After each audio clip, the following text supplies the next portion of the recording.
आज लोकसभा चुनाव में बीएसपी सुप्रीमो मायावती ने 3 लोकसभा सीट बदायूं, संभल तथा आंवला के उम्मीदवारों के जन समर्थन में एक विशाल जनसभा को संबोधित किया।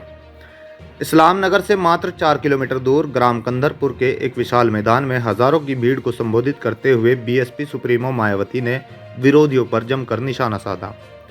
उन्होंने जनता से अपील की कि वो किसी के बहकावे में न आए तथा बीएसपी सांसद प्रत्याशी को ही हाथी का बटन दबाकर भारी मतों से विजयी बनाएं। करीब 2 बजे बीएसपी सुप्रीमो मायावती का हेलीकॉप्टर मैदान में उतरा। भारी संख्या में लोगों को देखकर बीएसपी सुप्रीमो मायावती खुश हो गई। इससे पूर्व इस विशाल जनसभा को बदायूं से बीएसपी उम्मीदवार मुस्लिम खान तथा आंवला से बीएसपी उम्मीदवार चेयरमैन आबिद अली तथा संभल से बीएसपी उम्मीदवार शौकत अली खान और बदायूं के बीएसपी जिला अध्यक्ष हेमेंद्र गौतम के अलावा इस्लाम नगर के चेयरमैन हाजी मुशाहिद अली तथा वजीरगंज के चेयरमैन पुत्र जहीर अहमद के उपाध्याय सत्यवीर जाटव, चुनमुन गुप्ता समेत अनेक बीएसपी के नेता लोग मौजूद रहे। कांग्रेस पार्टी के हाथों में ही केंद्रित रही, किंतु इनकी अधिकांश मामलों में रही गलत नीतियों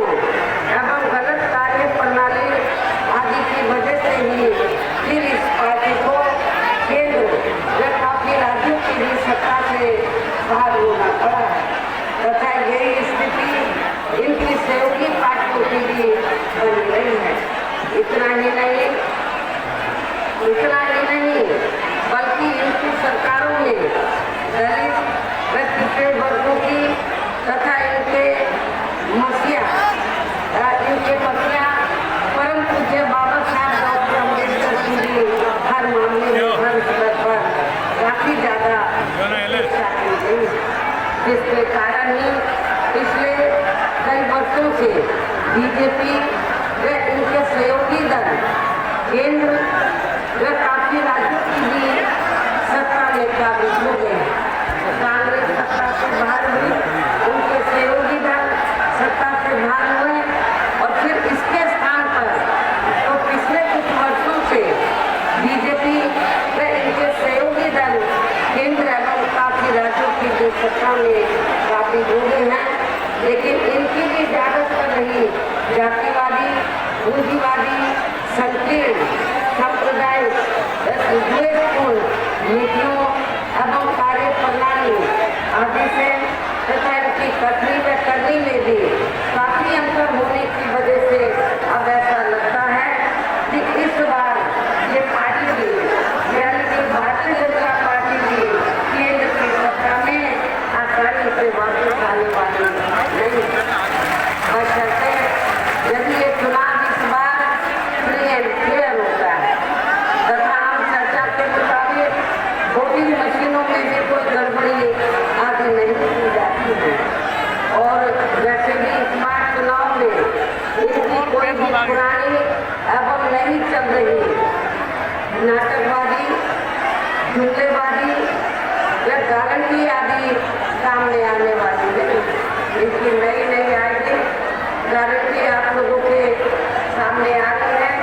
ये सब सामने आने वाली नहीं, क्योंकि अब देश की जनता काफी हद तक इस बात को समझ चुकी है कि इनकी पार्टी ने अब तक देश के विशेषकर गरीबों, कमजोर तबकों, मध्यम वर्ग के एवं मेहनत तक लोगों को जो अच्छे दिन दिखाने के असंख्य और नोबल भरे वायदे किए हैं तथा इनको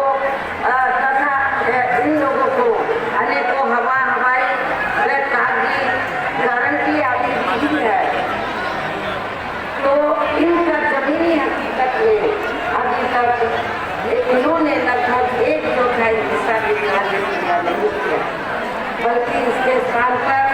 इनका ज्यादातर समय व ताकत भी या इनके अपने चहेते रहे बड़े बड़े पूंजीपतियों एवं महिला क्षेत्रों को ही ज्यादा से ज्यादा मालामाल या धनवान आदि बनाने में तथा उन्हें हर स्तर पर वोट लेने में व बचाने में ही लगी रही है, जिनके अधिकांश आर्थिक सहयोग से ये पार्टी व अन्य पार्टियां भी अपना संगठन चलाती हैं तथा चुनाव आदि भी कराती हैं। जब तक हो जाता है।